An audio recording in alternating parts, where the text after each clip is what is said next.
Nacheza attacking midfield 10. Na from my position nasema training imekuwa poa. Kuna hiyo bond imeingia tayari. Tumeanza kuzoeana the way we play. So coordination iko fit, yani kila kitu iko poa, iko ready. Mood iko positive. Because the first thing kwa hii team ni prayers first, God first. Alafu kuna team building, teamwork. So the mood iko positive, kila mtu ana aspire for greatness. Kwa hii tournament nasema I expect the best, because from what is happening now ni everyone ako discipline. Unajua team ina win first kwa listen to the coach. Na kwa hii team kila mtu anafuata yenye coach anafanya, tuna correct mistakes. So kwa hii tournament tuna expect kwa the best. Our fans kuja kwa wingi.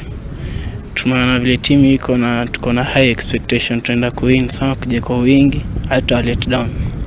Timu tutachukua, kila Mkenya atakubali, kwa sababu ukiangalia wachezaji ni wengi, bali lakini wachezaji zingine utapata mchezaji mkubwa, bali lakini tumechukua wachezaji wale wanataka kucheza kwa hiyo Cecafa under 18.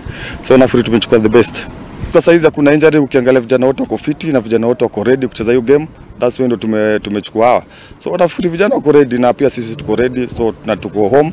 So tuna prepare kushinda kikombe, kwa sababu hatuwezi kuwa home na bado nataka kutolewa mapema, but lakini tunajaribu kupusha vijana tuweze kufanya vizuri. Timu yangu mimi najua vijana tutapush vizuri, ukiangalia tuko na vijana wale wanaweza cheza pia na vijana pia wadogo kuna energy. So nafikiri matarajio yetu makubwa na wa Kenya pia watarajie makubwa pia kwa hii timu, kwa sababu ni timu ndogo na itakuwa timu pia ya future. So tunatarajia makubwa kwa hii timu. Kama fans wa Kisumu na fans wa Kakamega, hata kama unatoka hapa Nairobi kuja uangalie mpira, utaenjoy hata mwenyewe. Hatutaletwa Kenya down mara hii, na free team itakuwa mzuri tu.